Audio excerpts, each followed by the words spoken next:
Hey, welcome to the morning stand-up. I'm Stacy K, and today I'm joined by a very special guest. All the way, just got back from her tour from Europe. Give it up for Emma Dalenberg. Woo, what's up? She's in Kansas City, just came down from Minnesota, Minneapolis specifically. Yeah. And you're trying to get out of Minneapolis, right? Yeah, it's been a work in progress. And I think I'm actually about to move very soon. Yeah. But What you trying to get out because dope. you don't like the Twins or Timberwolves or? Well, okay, actually the Timberwolves are good now. Have you seen that? Yeah, I've been paying attention a little bit to the Timberwolves stuff. They're down 0-2 we started talking about basketball right at the beginning. Okay. We were just like, no more basketball. However, bummer. The last one, they almost pulled it back. I thought they were gonna win. I stopped watching at halftime because I went to go see the Mad Max movie, and then Timberwolves were up by a lot, and I come back in and check in and see that the Mavs have won by 1 point. They kept beating the Thunder by 1 point every time. It's very frustrating. It's wild because it's so Minnesota sports. It's a thing. It's been a trend forever that we just Vikings barely too. Can't get it. You guys, it's a cursed city for sports, for real. For real, yeah. But I mean, honestly, I've loved living in Minneapolis. I haven't been. I've heard it's good. I've never actually been. Yeah, it's very pretty. There's a lot to do. Prince, born, raised, and did his thing there. So there's just a level of funk, I feel like, in the streets of the city because of him. Is there really? Yeah. Funk? It kind of surprises in Minnesota? people. Like Minneapolis is more artsy than I was picturing Fargo for yeah the movie. Oh yeah, Oh yeah. Oh, I could speak in Minnesotan the whole time if you want me to. No, yeah. Yeah, cool. So what else were we going to talk? Are we done? Is that all we were going to discuss? I was good. All right, cool. Later. No, yeah, I don't know. What should we talk about? What do you want to dive into? Let's talk about Europe. How you were over there doing stand up, mostly in Germany, right? Or did you kind of go everywhere? I was all around this time. Germany, I spent a little extra time there because I live there and have friends there, so I block off time to see people in Germany. But yeah, I went. I mean, the full order was Paris, Mannheim, Cologne, Amsterdam, Berlin. Where's Cologne? Cologne is in Germany. Okay. Halfway in between Amsterdam and Berlin. Really cool city. A huge cathedral called the Dom. It's wild. And then in Switzerland, Basel, Lucerne. Went to Prague, Vienna. Then went to Istanbul. Istanbul, sick as fuck. I like the Middle East, I've learned. That barely counts as Middle East. It's touching touching the border. That was in the Roman Empire. I don't know. Well, I mean, I guess so was Israel and Palestine. So. Yeah. Constantinople. Yeah, very, very cool city. Constantinople is how you say that. Yeah, shit. I'm almost educated. Almost. I mean, it was Middle Eastern as shit in that there was mosques everywhere and they would play prayer the super loud prayer music a few times a day. Oh really? Yeah. So it's how our bell towers or whatever play on Sundays and shit. Mm-hmm. Interesting. So what was your favorite city in Europe that you visited? Honestly, Istanbul maybe. Barcelona was super cool. Lisbon was super cool. Doesn't Istanbul? They have a thing with cats, right? Yeah. There's just cats everywhere. Yeah. The city's filled do they with cats. like it? It's amazing. The cats are almost a second layer to the society. So the people like the cats. Yeah. So it's not a roving band of dogs that everyone hates. No, not at all. People take care of them. Everybody leaves food out for the cats. And do they fix them or? No, they just kind of let the cats. They just do their thing. Well, they don't overpopulate because. It's a pretty controlled. It's a really symbiotic city, I would say. They release cats. They deal with the rat problem. Yeah, Istanbul is one of the only cities in the world that's never had a major plague because of the cats. Really? Yeah. So even back in the the cats have been there bubonic forever. plague. Yeah. And they just never. The cats took care of business. business. The cats took care of all of the rats. That's crazy. And they the cats are inside the bars and grocery stores. It's. New York. I mean, there's a decent amount of cats in New York. Every bodega's got a cat, right? Mm-hmm. But yeah, there's a lot of rats running around. And maybe if we just had subway cats, there would be less rats in in the whole thing. I think if a city has more than 10 million people, or maybe 5 million or something, there has to be cats. Yeah. It balances out very important. the dirtiness of what humans have created. You know, cats are not really domesticated. Like they've more like domesticated us. They farm because we produce rats, right? Like our society with our trash and trash generation and just like rats like are attracted to us and the cats are like farming us for rats. Holy shit! Yeah, that's totally what's it. happening. Because like in Istanbul, it's like the cats are like respected more than people. I would say. Almost. Really? Like where it's like I never saw somebody like disrespect a cat there, and like they're like in like pet all the time. They're like getting treats laid out for them. They're allowed to sit wherever they want. They don't have to work. Like they're just getting they do work, I guess, through. Well, because out here they're employed. I mean, I guess people like put out. I've known a lot of people in the country who will start cat farms on accident. Like they'll have like 3 cats. Yeah. Didn't get them fixed. They just keep having litters of cats. And then it's just like a ton of them, and as you have to keep feeding them more and more. They get like diseased, and because you can't take care of all that cats, it just turns into a big problem. And I'm wondering how that doesn't happen in Istanbul with just cats running around just wild. I don't know. Like I was like maybe the real solution is we just need to like cats make decisions for themselves, because apparently when they're allowed to like have their own society, they make pretty good cats decisions. need rights. We need civil rights for cats.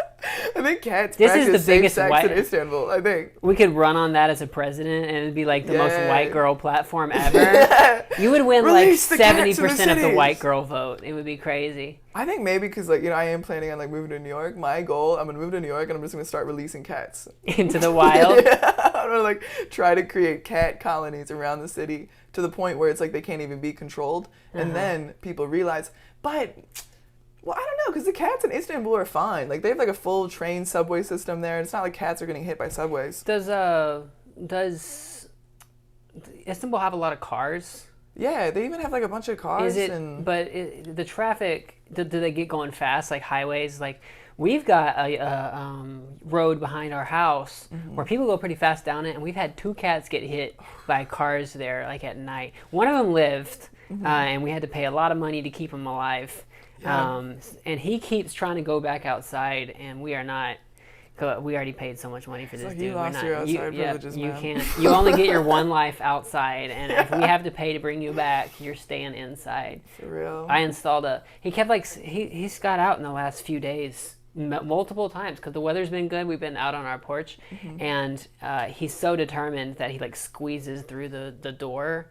So I had to like install like another lock for my cat to keep him back there, and I realized like I feel like I was like building a prison for him. Like I was like in Menards, like shopping for a lock to keep my cat in forever, and like imagining how sad he's gonna be when he realizes he can't get out of this.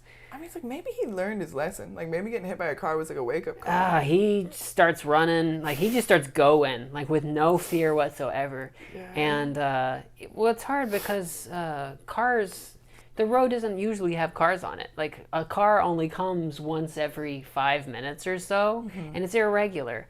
And so it's hard for animals to remember, like, oh, this big open area thing, like, is going to have a giant, like, 4-ton vehicle going down it at 60 miles per hour randomly. I mean, cars are a weird concept. I mean, humans get hit by cars all the time. Like, we don't pay attention. Man. I have almost gotten smoked, like, several times in my life. Walking?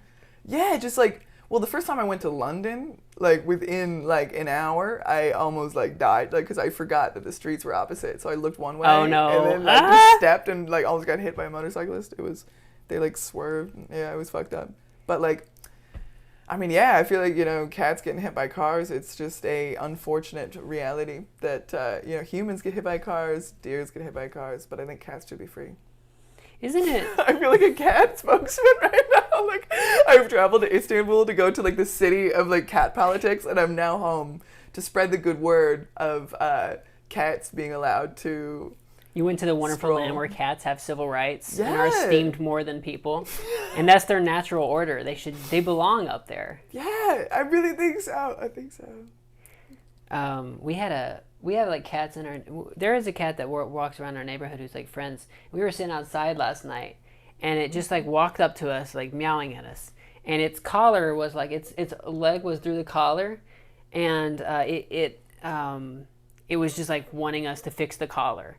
And we fixed the collar, and as soon as we fixed the collar, the cat just like walked off, like kept on going. Like he just sees like humans as like, yeah, here, do this thing because you have fingers, monkey. You know, like fix it. Have you ever, you think about that? Like we're monkeys, right? And cats, they live in trees, so it's like we went from like apes specifically, but like we were living in trees together, and then do cats live in trees? I don't. Yeah, they're tree animals. They climb up in trees and then they pounce. Like the trees protect them too. Yeah, because they're like panthers. Yeah. Like all cats kind of use trees a lot, except for like cheetahs. Cheetahs are like dogs. The real big cats are like on the ground. Well, no, I mean even the big cats will climb. Cheetahs aren't even big cats. They're not considered big cats because they can't roar. Their claws can't retract. They're built more like dogs than any other cat. They're a weird animal.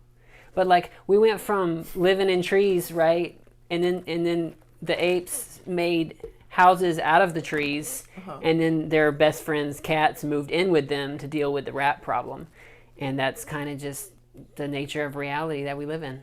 Yeah. Well, all right, cats, check. We covered that. I feel like really got that topic down to its bones. That was good. We sure did. So you did a lot of comedy in Europe. Mm-hmm. It's different than the U.S., right? Like the crowds, are they pretty different? Like, yeah, very, very, how very so? different. They are a lot more. You come to them way more than they're coming at you, I would say. As in, it's more theatrical. Like it's like more of like I feel like in Europe I'm doing a one-woman show versus in the U.S. I feel like it's almost like an exchange more so. You mean in U.S. you get heckled more? Yeah. Because they've been watching Matt Rife clips and shit like that, and they think that that's how the shows are supposed to go? It is, and it's like American audiences also kind of really need like you to like hold their attention, versus in Europe they are almost like there for like a whole plot line. Like they expect you to have like a whole like story arc, versus in the US. So they're less like ADD in Europe? I think so, honestly. Or maybe it's just... Well, they're on. I think they're on their phones less. Like they use social media less than we do in the U.S. and which isn't. I don't know. It's different because like now young people, everybody does everything. But like I just noticed in Europe, I was able to like lean more into storytelling, and when I like come back to the U.S., I almost have to like. It takes me. You gotta get a laugh every 5 seconds, you know. Yeah, where I almost like I bore people in the U.S. right after I get back from Europe because I forget. And that's just like traveling around like the Midwest and stuff. Like not just talking about New York, or you. Wait, what do you mean? Like I mean, sorry, I noticed big differences between. There's a big difference between like New York audiences and Kansas City audiences. Mm-hmm. In New York audiences, they expect you to like. Be really good, and because they're seeing famous people on a regular basis just getting up there and doing a 10-minute spot, just throwing on the show. They didn't even know they were on there, and it's like Stavros Halkias is up there doing 10 minutes, and you have to follow that. Yeah. And I think there's certain acts that will work in Kansas City, acts that are like deconstructive comedy, right? That's kind of like a joke about stand-up comedy, that I don't think does well at all in New York. Yeah. Like the ones that's like, They don't want to hear you shit on yourself. Like, not in a way, like, why are we sitting here listening? Like, there's Broadway right there. Like, why would we listen to you if you aren't even confident in yourself? Mm-hmm. You have to really believe. Mm-hmm. And they're going to these comedy clubs. They actually love comedy, like comedy. And I feel like in a lot of Midwestern shows and stuff, it's kind of like people kind of just ended up there, you know? And they're not used to going to comedy shows. Like something to do. Yeah. And like, I feel like, yeah, in the Midwest, it's, it's not like, I feel like people almost like want the stand-up to be like easy to consume. They don't want it to be like they want it to be like we're all really here just to like laugh. Let's not make it too serious. It's almost like, it's like sports audiences too come to like comedy shows. So it's like people are like just... They're cool just being fans of whatever you're doing and kind of want to see it happen and don't want you to like make it weird. I feel like it feels like when I go to like New York, I almost feel more free to make it weird. Does that make sense? I don't know. Yeah, I think so. I don't know the. I would need to see your acts in what you consider, making it weird. Yeah.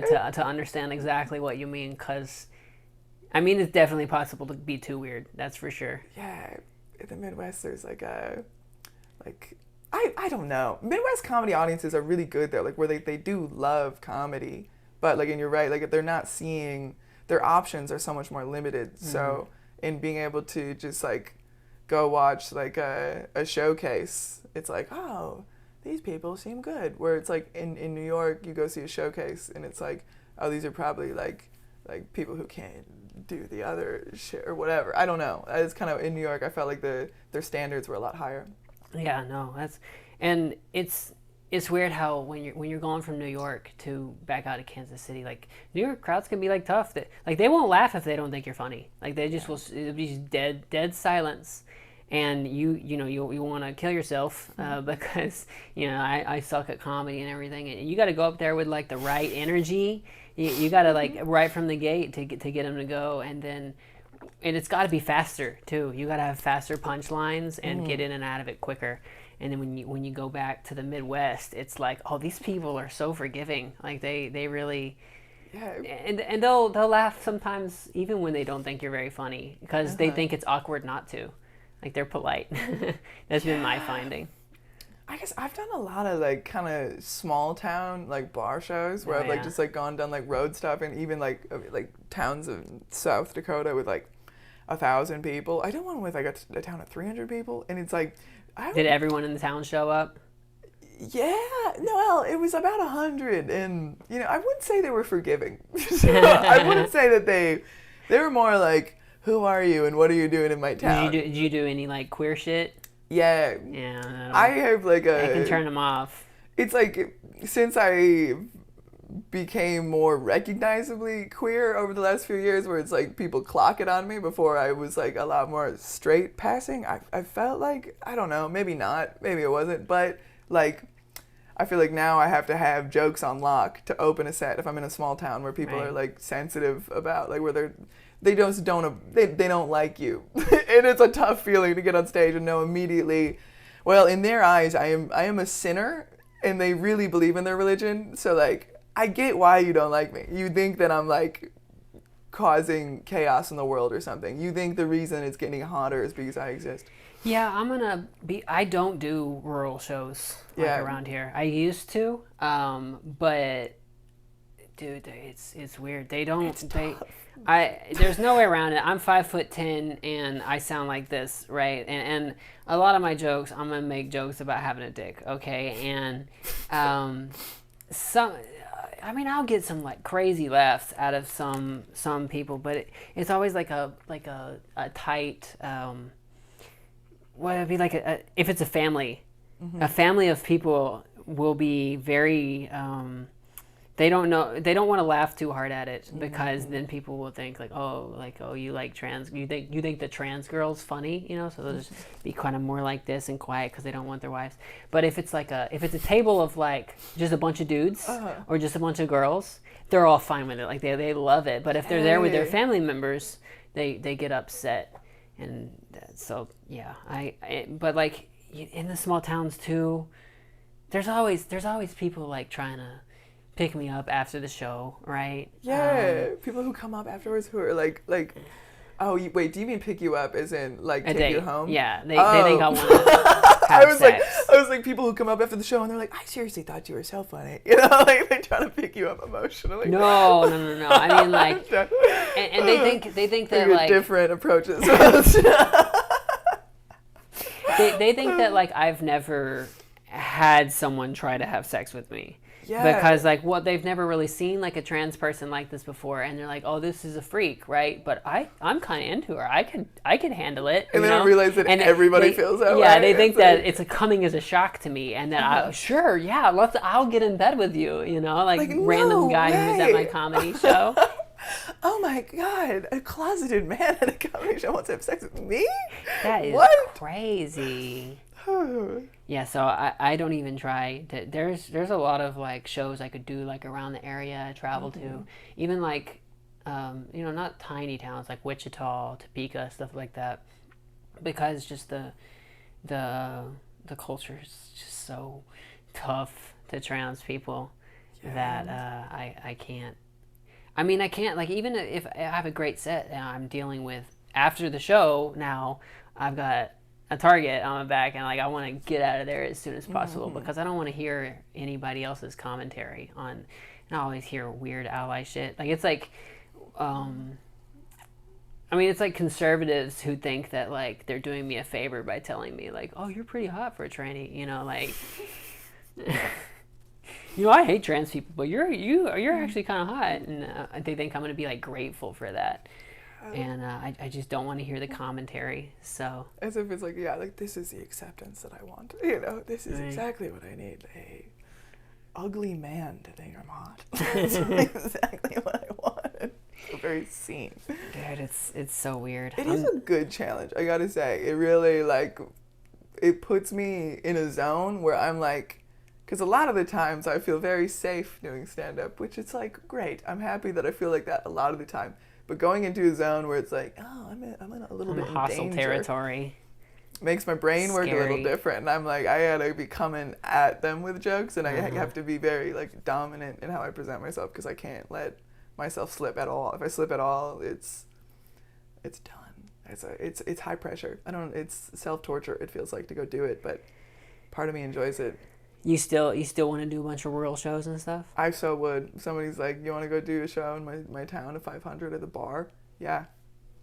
I would love to. Not me anymore. Let's go see if my chops are really there. If it was like...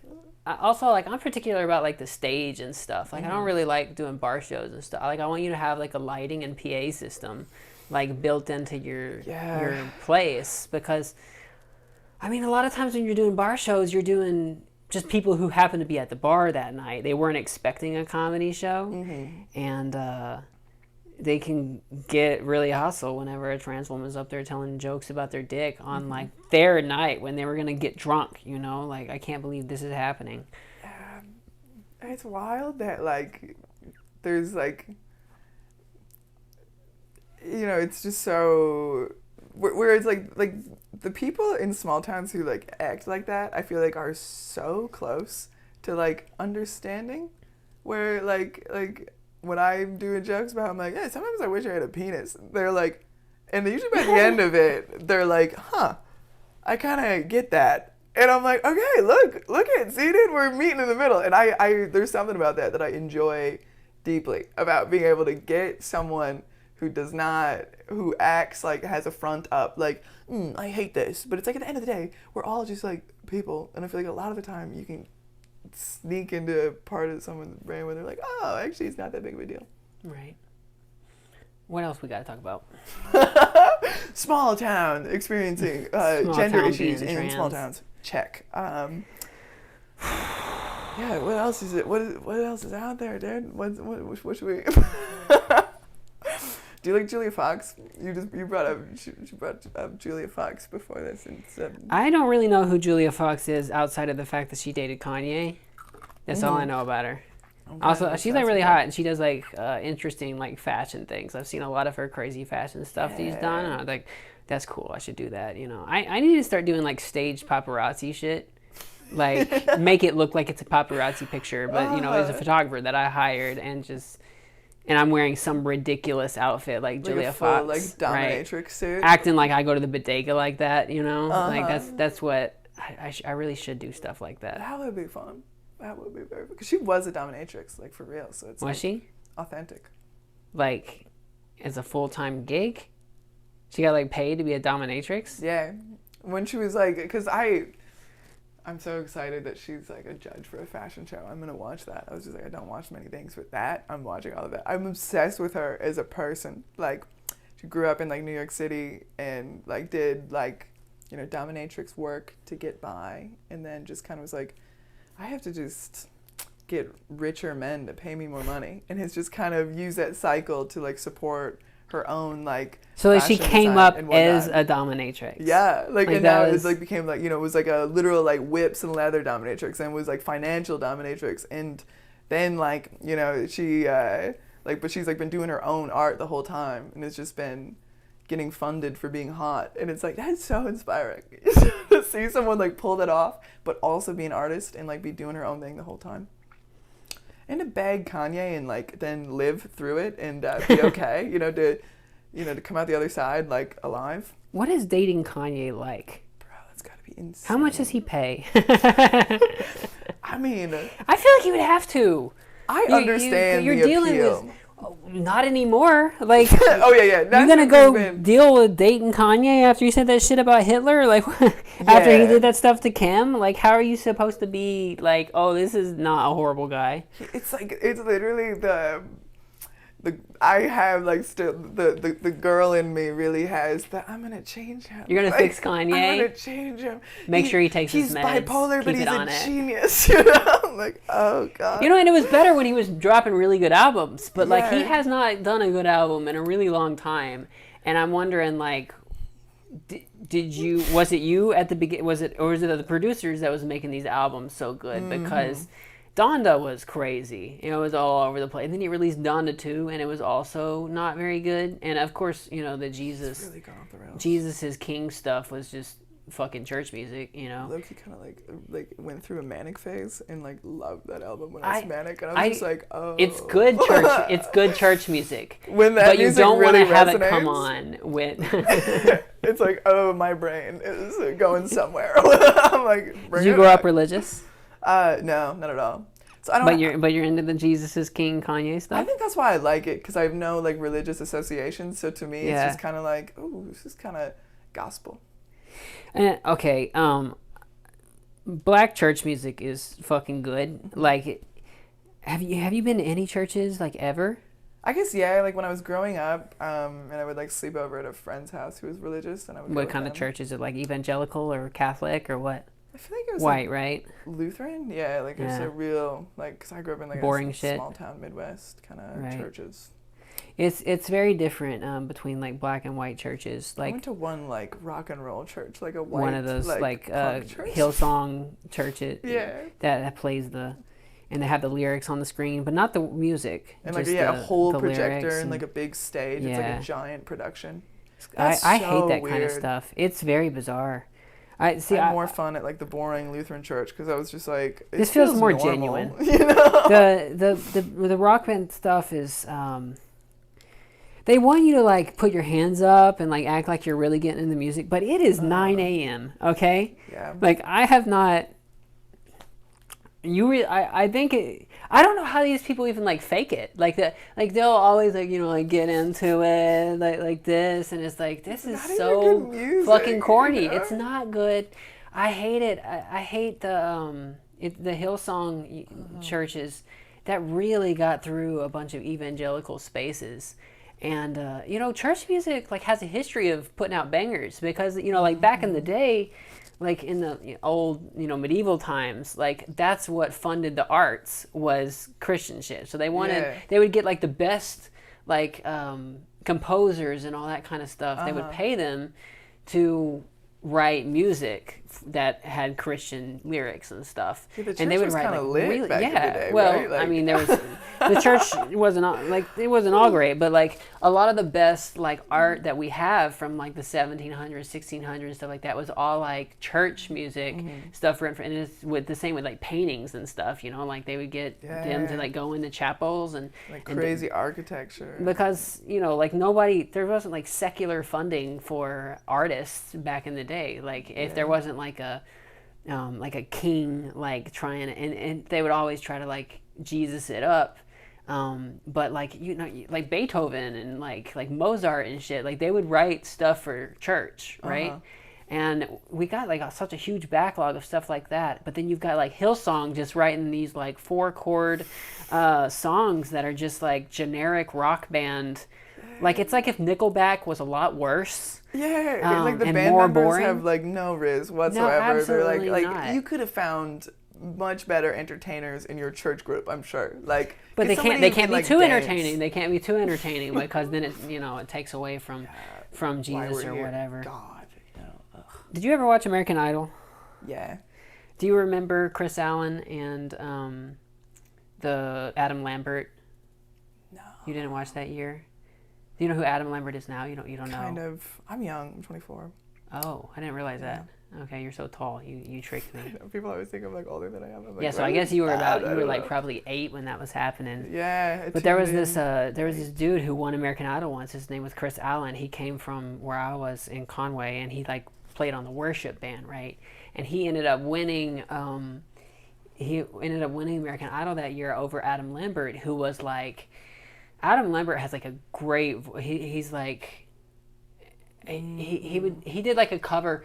He's also very gay. He was like very aggressively gay, and there was like Randy Travis week. They were doing Randy Travis songs or like country songs, and Randy Travis was on it. And like Adam Lambert did a cover of Ring of Fire, like Johnny Cash's Ring of Fire, but he made it like really horny. Ooh, fun. And Randy Travis was like coaching him on it, and like he was just like visually disgusted by this fucking homo, like ruining this good country song. Because Randy Travis, you know who he is? He's like a Christian country singer type thing. He does the 3 Wooden Crosses song, Do you know that song? No?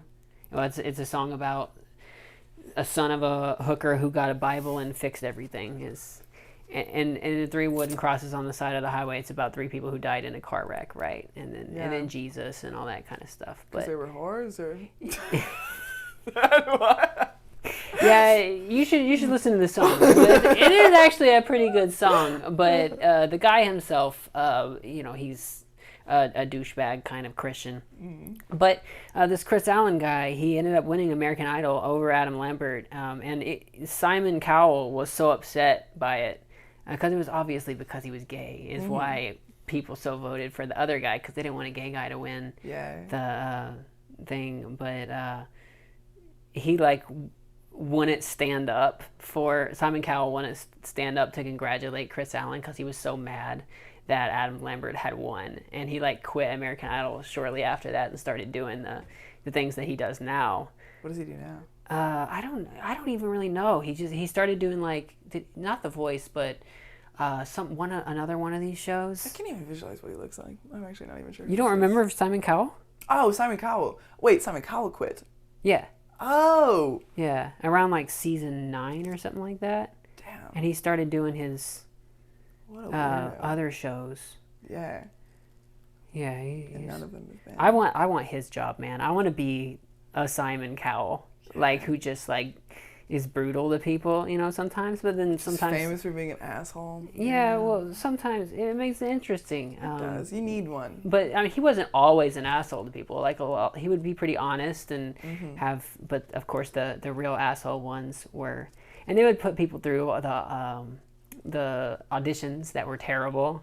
Right, and it's all just basically it's reality TV to see how Simon Cowell reacts to this one girl doing this horrible song.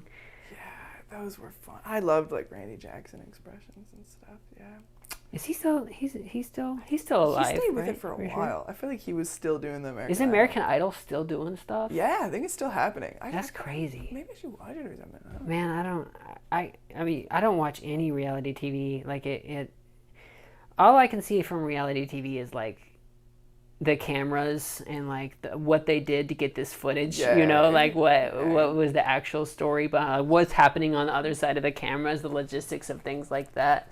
I still kind of love reality TV. You like you've been watching Keeping Up with the Kardashians lately? Yeah.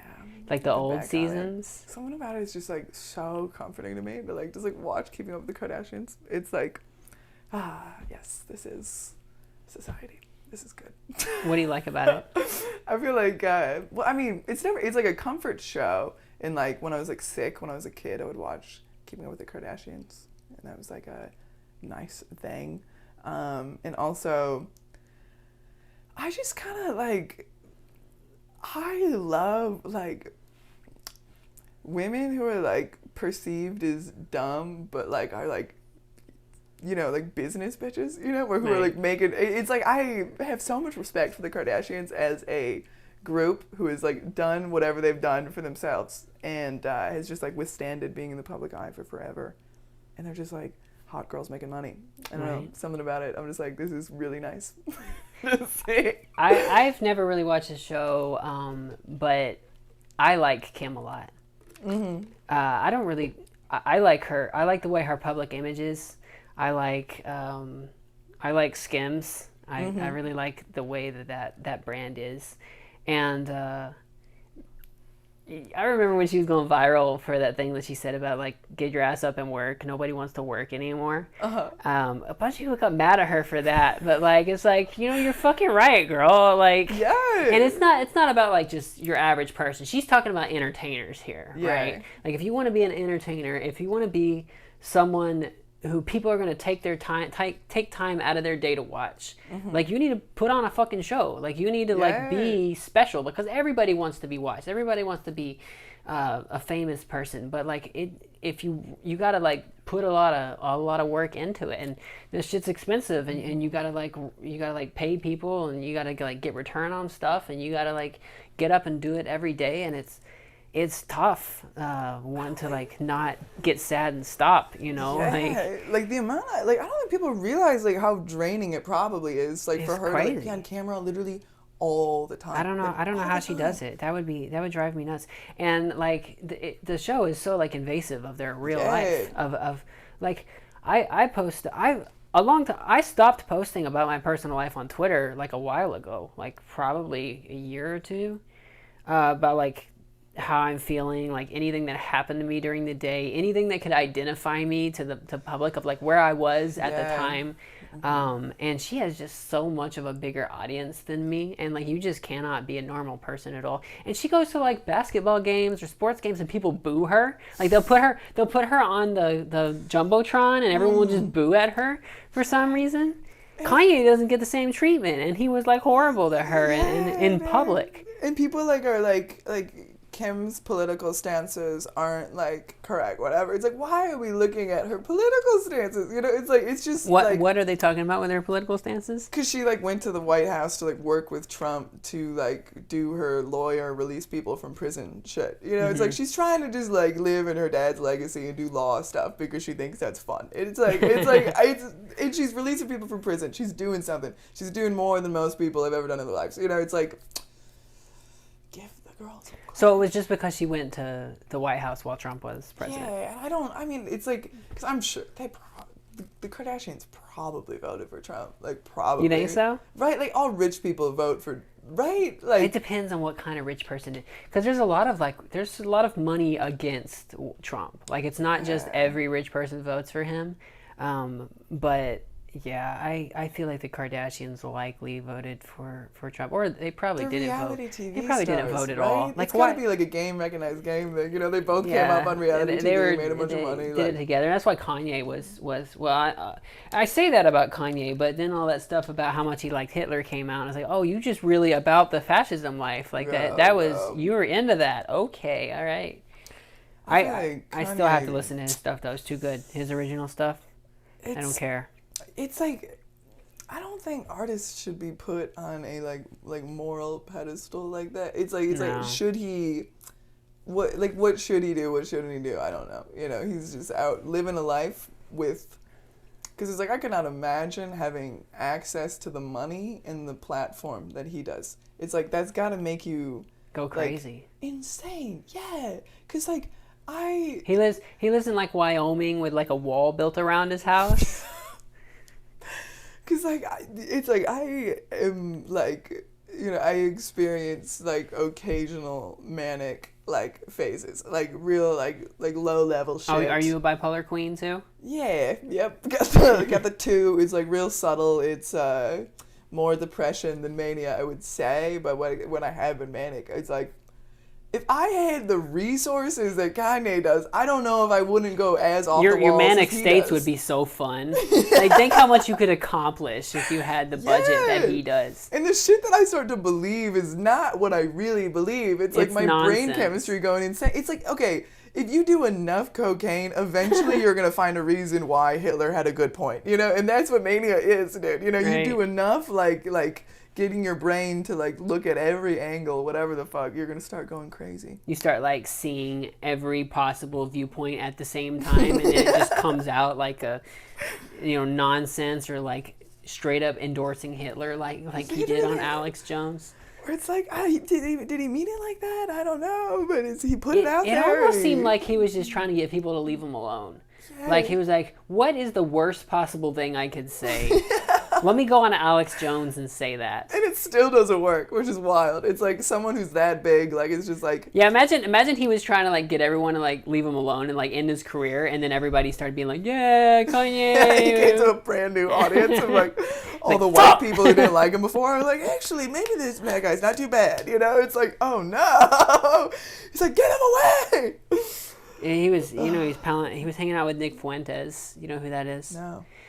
He's a Nazi, like a straight up, like, shit, dude. You know, like a Jew-hating I gotta be careful Nazi. about things I say, because I don't pay much attention to things that are going on, because I can't pay attention to goddamn anything. So I'll say, like, I don't think, how bad has Kanye really been recently? And then someone will spell out the facts of everything Kanye's done, and I'll be like, never mind, please retract anything. It sucks because Kanye used to be just this crazy. He did crazy shit his whole life. But like, it was like kind of harmless, crazy bipolar, stuff. You know, yeah. And he's like open about it. And people shouldn't have given him somebody needs to be like telling him to not do this stuff. Right. I'm sure he's so much money and power like that. No, but I miss the old Kanye when he just said stuff like George Bush doesn't care about black people. You know? Yeah, or like Taylor Swift is kind of a cunt. You know, it's like that's not what he did. He just went up there and he said I'm gonna let you finish, but Beyonce had like the great.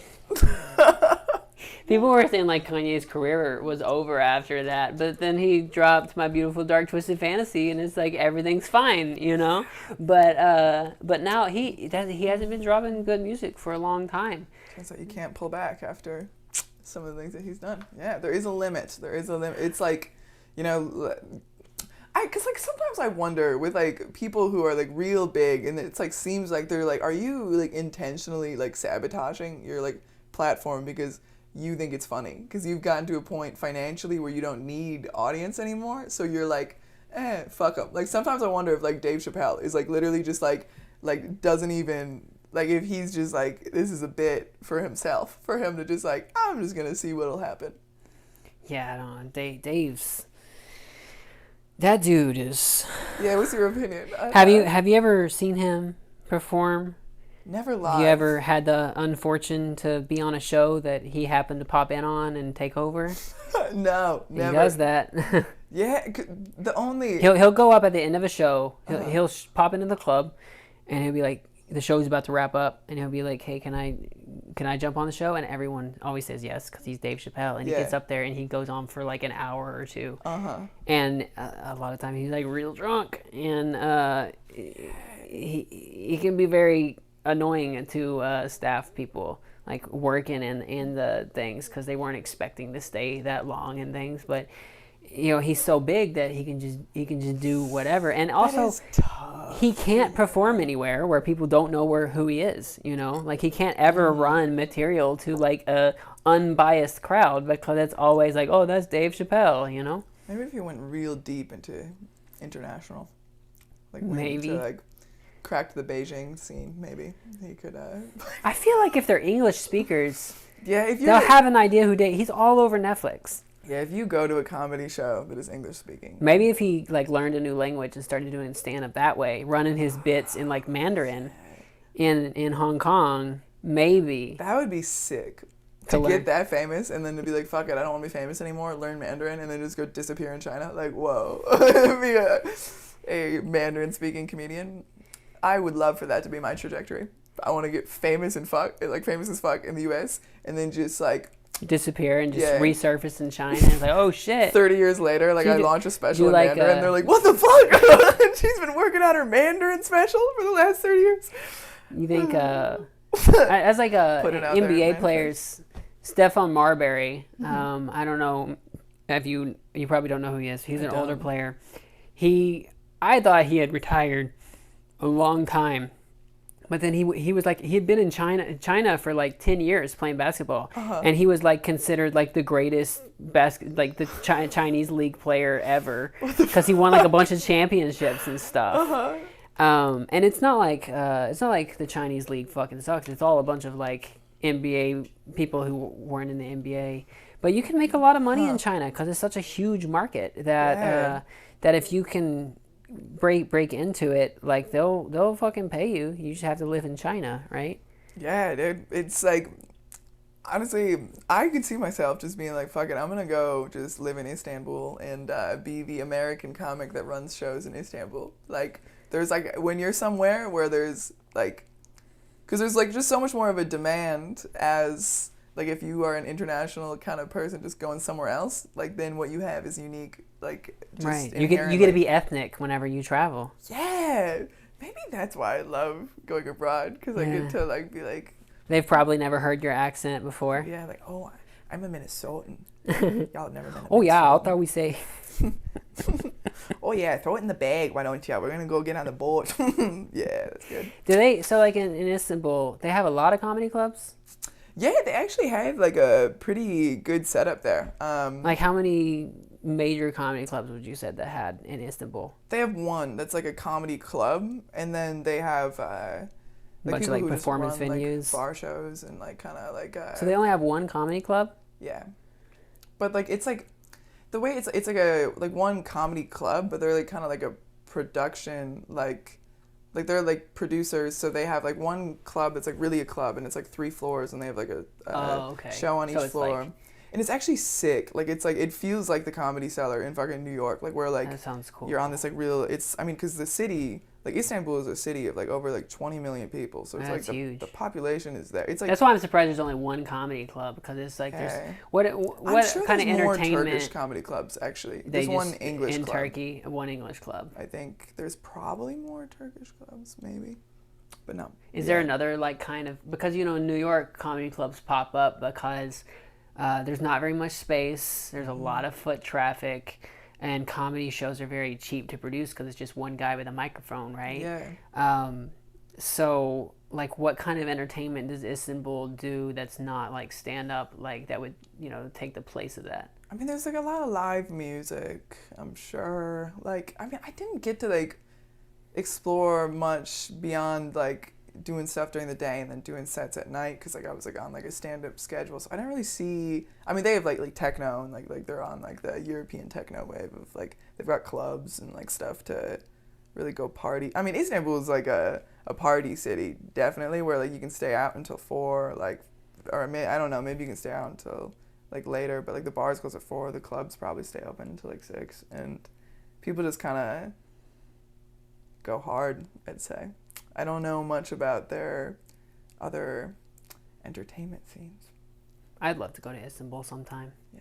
That sounds cool. We should go together sometime. Get matching noses or something like that. Fuck yeah. that would rule. Yeah, let's go do a surgery I don't really trip. know why. I know a lot of people who want to go to Turkey for surgery. Yeah. And I'm not sure, like... It's like more affordable or something, and like also... Yeah, but so is Mexico. Yeah. And it's closer. You don't have to fly as far. I think like Turkey's known for being like an innovator in like medicine. I'm pretty sure. Is it? Because like I have like all these like knee problems and shit, and somebody told me to go to Turkey and get You have shots. knee problems? Yeah. You're 24. I played basketball like all growing up, and I played basketball. I didn't get knee problems like that. Shut up. When I was like 16, I tore my ACL and my meniscus. Oh, yeah, that'll do it. Ruined my body. Did they fully repair your meniscus, or is it? It's a ridiculous noise. No, I've had to have 3 surgeries because of it. So the first one, they like tried to repair it. Then I went back to playing basketball, and then I tore it again. And then I tried to repair it again, and then it must have just not worked. Like, 'cause like where I started like having knee pain again recently, or like I guess this was like 3 years ago. So I got a meniscus transplant. So I have like a organ, like a dead person's, not an organ, a ligament, like a dead person's ligament in my knee. That's crazy. It's working now. It's helping. You're feeling better. It was like a really, really long recovery. So is it like your right knee? Yeah. Your left knee's fine? Yeah. Well, but the left knee fucking hurts all the time because I spent so much time when I would be getting surgeries on my right leg. Yeah, you would be putting all the weight on the left. That's the thing that happens, and it's worse the taller you are. So Yeah. I mean, you're what, 6 foot, 5'11"? Yeah, I'm 6 foot. NBA players, you know, they'll be like if a 7-footer gets like a knee injury, it is like a serious problem. Like they used to be. It's happened a lot in the past. The healthcare for giant dudes has drastically improved, at least as far as sports science goes. Yeah. But there was a lot of tall players that would get like one knee injury, and then like they would get like a surgery that was not optimal, and then after that it's just like a string of surgeries until eventually they just retire. Feet are like that too, and if one goes down, the other one starts hurting because you got to overwork. So just like being on crutches, you're literally only like using, like, your posture gets all weird and fucked. Like, I just recently am starting to feel like really good in my body again. Like, it took me so long to like get back to being normal, where like I didn't even realize how many like disparities I had, like from like my first knee surgery, because like I don't know, I was like also like I had like a bit of a traumatic childhood, you know, a lot of like not able to mentally connect to my body until like recently. Like I've like meditated a lot over the last 2 years, so I can actually feel when things are messed up. So I've done a lot of posture correcting and trying to get even. It's very important. It like affects your breath. Like I wasn't even breathing right because I was like really? You had like scoliosis or something? It literally, it fucked on my back, like my neck, like my shoulders, like my whole body was messed up because of my right knee. But it actually all comes down to my left ankle, weirdly. Your left ankle? I sprained my left ankle super bad, like right before I tore my knee. And I think I tore my knee because my ankle was weak. So I never rehabbed my ankle. It was like the knee was so much worse than the ankle, it appeared. But since I've been doing like ankle strengthening stuff, like my left hip is starting to stop hurting because like my hip started to hurt. It was like just this wild, like, yeah, I've had chronic pain since I was 16 and it's just starting to go away. It's kind of crazy. Like I feel younger than I have the last almost like 10 years because I've just been in so much. You've just been like an old lady pain since you were 16? Dead ass. That's crazy. Sucks. Like, I mean, I think it's like people always think that I'm older than I am. I mean, because I'm tall, but I think also like I have had like mentally you're in the old lady state. Yeah, I've had the demeanor of somebody who's in like literal just like chronic pain all the time, like, and I thought it would never go away, but now it's going away, and I'm like, what the fuck? What am I supposed to do with the rest of my life? You can just be like this and not be in pain? That's crazy. Really? I'm like invincible now, where I'm just like I don't have to, like, shit's like so much easier. Like life is easier when you're not. It really does drag on you, like on just how you see everything. Like I've had a few surgeries on my right wrist, which I'm right-handed, and I work with computer stuff. I used to like play a lot of computer games and stuff, but I had to stop because if I do like a mouse for more than an hour, like it starts to flame up or whatever. And I was like so depressed for a while. And then. That's kind of a little bit how I started doing comedy, is I was trying to look for things that didn't involve using my right hand for stuff, because otherwise what I would do for recreation it was like my sport replacement. I would play basketball, and basketball is also, I'm doing this all the time, or I'd play guitar, which I play like this, and that's, you know, and it was difficult for me to find stuff to do without using my right hand, so, you know, I moved into that, and now it's not as painful as it used to be, because I don't use it like I used to, and I don't know if I ever really could. I had a look, you see the scar? You see that? Yeah. It's pretty. My I don't even know if I needed this surgery. It was some lady in Arkansas just like ripped me up because she thought I had what was called Wartenberg syndrome. And I think it was a misdiagnosis because it didn't improve after this surgery. And I think the scar is so big because she was digging around looking for it, but she was looking for a nerve growing through a tendon, which would clamp the nerve. And I remember when she told me, she laughed and said, well, maybe you can't be a hand model, like because at the time I was like a guy, and you know, that's a funny idea for a guy to be a hand model, and it's like, but like now I like actually want to do hand modeling, and now I fucking hate that bitch. Like, you know, she underestimated me, and now I got this giant scar and can't show off watches, like how you're supposed to. So, dude, it's like because I remember as a kid when all of this was happening, like where people are like joking, where they're like, well, I guess you're never gonna be able to be a knee model, whatever the fuck, like they'd say that, like but like my knee, I remember it. People don't realize like it sucks. Like where I was just like, my knee was so fucked up. Like I mean, truly, if you would like to see, I also wear knee sleeves all the time too because I don't want it to hurt. But like I've got like a wild amount of scars here, and like just in the last like 6 months, like it's like my swelling has fully gone away because it just took a long time to like, I don't know, straighten out. But I still have like a bump here that's like scar tissue that I'm trying to work out, and like. It's like an interesting thing with like being somebody who's also experienced like fluidity like within like my gender and how I like want to like represent myself, like where I don't know, like sometimes I'm like I'm non-binary, sometimes I'm like, well, that was just a phase, and like still don't know where I stand on it, like, but I have had like a lot of, I'd say, like just like discomfort or like a lack of connection with like my body just because of like injury trauma and my leg being like it gets so like it got so skinny, like all my muscle went away, like the joint looked all fucked up, so I would just be like, my legs were so ugly. It's like how I would always like look at myself, which was sad. Oh, that's sad. Yeah, from being like just like a 16-year-old like little girl just like fucked up and like bummer, dude. But turns out you can fully recover, I think. Like, I'm almost there. Like, where I'm just like, I wish I knew this, like, a few years ago, that I would start to feel good again. You were, like, really depressed and shit? Like, think everything's hopeless? Yeah, dude. I was, like, suicidal as fuck. Because I was just, like, I hurt all the time. I don't want to, like, deal with this. Like, it was just so mentally draining. Yeah. Yeah, that's kind of how it was. I got real depressed from my hand being messed up because I needed it for my career because I do computer stuff, and it was just like constant pain. And I'm a lot better now than I was. I did used to be not suicidal, but I didn't want to be alive. Like it just kind of like never any real plans if I or die, actions, it's fine. Right. But I was on a plane and it was like blizzarding like crazy, and I was just like staring out the window like this would be an interesting way to go. Like I felt nothing, like not a goddamn thing. It would be an interesting way to go because it would be national. Planes don't actually crash that much. They do you know that planes are safer than subways? Really? Yeah. Like you think that about cars too. What? That cars kill you all the time. They're like, very unsafe. Way more dangerous than way more dangerous than planes. Planes have such a high bar for what needs to be met for like quality assurance and stuff. So like, Boeing's got some reliability issues and they've killed a few whistleblowers.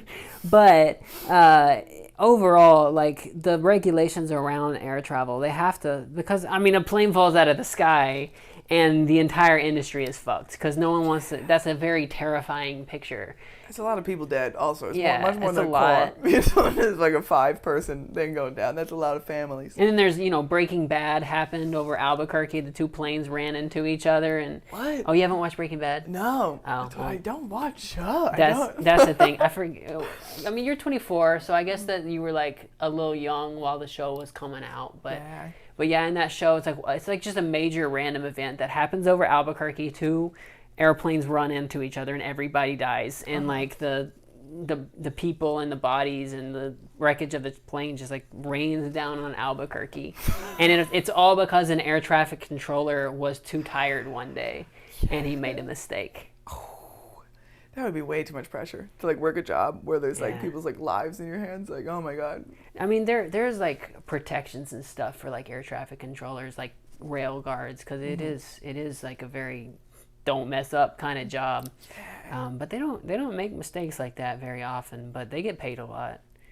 They work a lot of hours. Too stressful. I'm sure they do a lot of stimulants. Yeah, probably. How long have we been doing this podcast? It's been over an hour, right? Let's see. Yeah, we're at an hour. You wanna wrap this up? Yeah. Okay. Gotta go do a show. We'll plug. This is Emma Dalenberg. Look her up. I'll put her stuff in the details of this episode. You got anything in particular you want to plug? And if I don't, it'll be coming out over the summer. Watch my OnlyFans TV set. LMAO. You doing like is like a 10-minute set, or are you doing like a half hour? Yeah, it's like a 10-minute thing. Like nice. You record it in LA? It'll be in Chicago. Nice. Yeah, and I mean, well, maybe I haven't recorded it yet. We'll see if it goes really bad. I'll be like, no, don't watch it, don't watch it, don't watch it. When are you recording? June 10th. Nice. And then I think they said it comes out in August. So it'll be like my first like actual like kind of I've only high ever production put out reels thing, like, right? Yeah. Nothing longer than a minute is out there. Man, I got asked to do an OnlyFans TV thing before anyone was doing it. They emailed me, and I thought it was fake. Yeah. Because they don't do comedy shows, so I never responded to it. And then I started seeing all these people with like, OnlyFans. And like, yeah, maybe I should have responded to that email. Reach out and be like, hey, do you still want it? Oh, I actually did, and that person didn't work there anymore. Whenever email contact he emailed me, they were gone. So it was like, missed my chance. Now I'll never be famous. On the OnlyFans world. Oh yeah, and subscribe to my OnlyFans because I get a bonus if I get enough subscribers. So how many do you need? Just to make like $1,000 over like a certain span of time, and then they like. What are you charging? $15 a month? Bonus. I don't know. What are you supposed to charge on something? I mean, it depends how much hole you're showing. The only hole you're getting is my mouth, okay? Through conversation. That's the only one. Maybe I'll show all my holes though. I don't really give a shit. I mean, whatever you do. Hey, listen. If you're posting hole, you charge for that. I gotta wait for my great grandma to die first, and then I'll. Is she very online? Does she keep up with?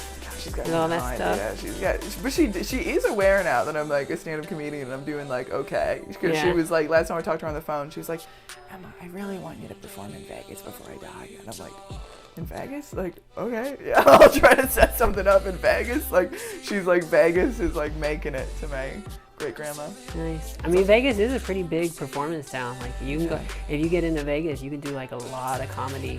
Maybe I should try to plan it soon because she's 95 and I really need to do it for my Oma. You should hurry up on that. She'll be dead soon. All right. Anyways, that's the episode. Thank you so much for watching, and I'll hopefully see you again.